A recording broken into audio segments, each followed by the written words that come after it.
Kennedy. Professor, congratulations. I believe you testified that you think the Constitution should be interpreted according to its original public meaning. Is that right? Yes, Senator.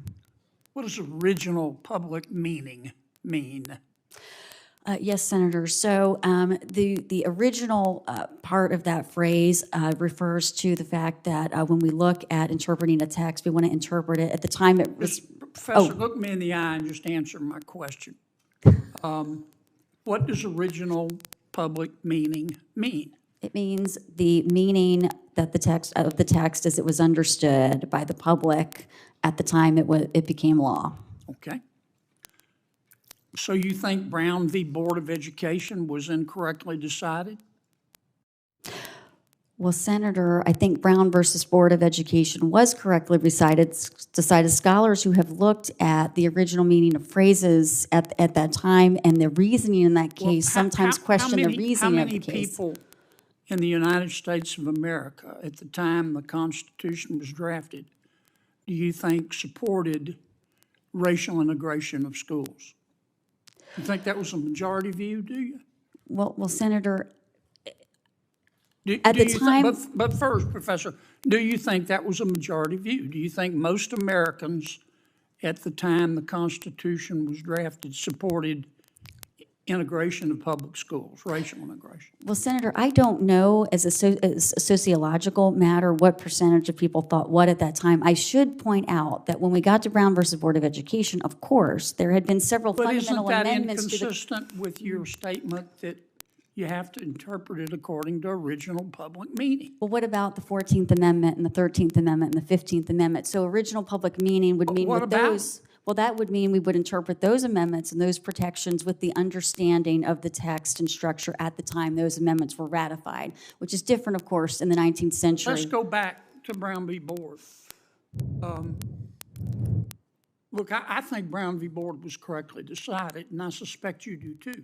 But if you say we interpret the Constitution according to the way that people at that time understood it, do you really think that people at that time in America supported racially integrated schools?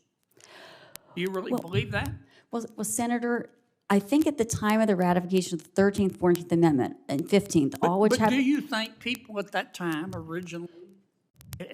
supported integrated schools? Well, Senator, on that particular question, I don't know it as a policy matter whether they were thinking about that particular issue. I think they certainly understood that the 14th Amendment, for which a massive part of this country essentially lost lives fighting the Civil War, certainly understood it to require racial equality. You're not answering my question. I'm trying to understand I'm just trying to understand how you think. It's very easy to say, we interpret the Constitution according to its original public meaning, which as I appreciate your testimony, means the way people who read the Constitution at that time interpreted it. Is that right?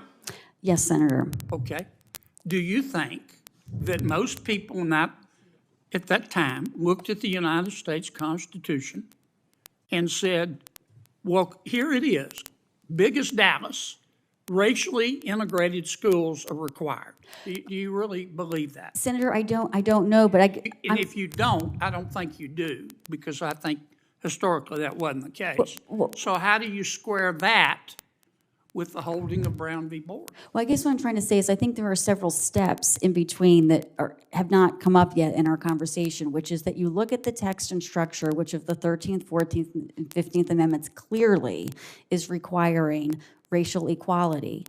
And then over time, that has to be applied to different questions as they arise in context. So if the requirement is that all races be treated equally under the law, and the evidence shows that segregated schools is not doing that, then the requirement could be applied to integrate schools. When you interpret a statute, you talked about interpreting it according to its plain meaning. What if the statute is ambiguous? Well, Senator, if the statute... What do you do if it's ambiguous? If it's ambiguous on the particular question coming before the court, I start with that phrase, but I also look at the context of surrounding provisions. No. how I understand you define ambiguity as the language plus the surrounding language. Yes. I get that part. How ambiguous does it have to be? 51% ambiguous or just a little bit ambiguous? So I have to say, I would use the same approach essentially in all cases, regardless of the ambiguity, because I would always start with the text, move to the surrounding provisions with the aim of fully understanding what Congress and the President had enacted. And only at that Professor, point... I'm going to run out of time. With respect, answer my question. Well, okay, you're giving me professor talk. How ambiguous does it have to be? I mean, I think under the Supreme Court's recent precedent in Chevron, it underscored that the court can never just rest and say it's ambiguous. The court has to come up with an answer. Yeah. So why don't you just look at legislative history? Well, you can't look at legislative history of statements one by one because the individual intent... Well, Senator, with respect, because this body has its role in our system as an institution, not one by one. So your personal understanding of the law doesn't matter. This will be my last question. I'm sorry. Coons went way over. So you're telling me that it doesn't help you at all to go through and look at the congressional record or read the committee reports or any of that? You don't think that's helpful in interpreting what a statute means? It depends on the way in which it's being read. If it gives helpful statutory history, if it helps to refer to other portions of context, sure, but not to give it legally binding impact in and of itself. I would always be looking at a broad range of sources and use each of these statements as just one piece of evidence about what people understood the statute to mean at the time. So no, I would never take a piece of legislative history in isolation and give it legal impact. Thank you, Madam Chair. Thank you. Today on Capitol Hill, a tense exchange unfolded during a Senate Judiciary Committee hearing as a professor and judicial nominee faced pointed questions about constitutional interpretation and landmark Supreme Court rulings. It began when a senator pressed the nominee on her legal philosophy, specifically her belief that the Constitution should be interpreted according to its original public meaning. Professor, what does original public meaning actually mean? It means interpreting the text as it was understood by the public at the time it became law. The questioning quickly turned to a historic case, Brown v. Board of Education, the 1954 ruling that ended racial segregation in public schools. So, if you follow the original public meaning, do you believe Brown v. Board was correctly decided? At the time the Constitution was drafted, do you think most Americans supported racial integration in schools? Senator, I don't know the percentage of Americans who held that view. But by the time of the 13th, 14th, and 15th Amendments, the nation had fought a war over equality, and those amendments were clearly intended to establish racial equality under the law.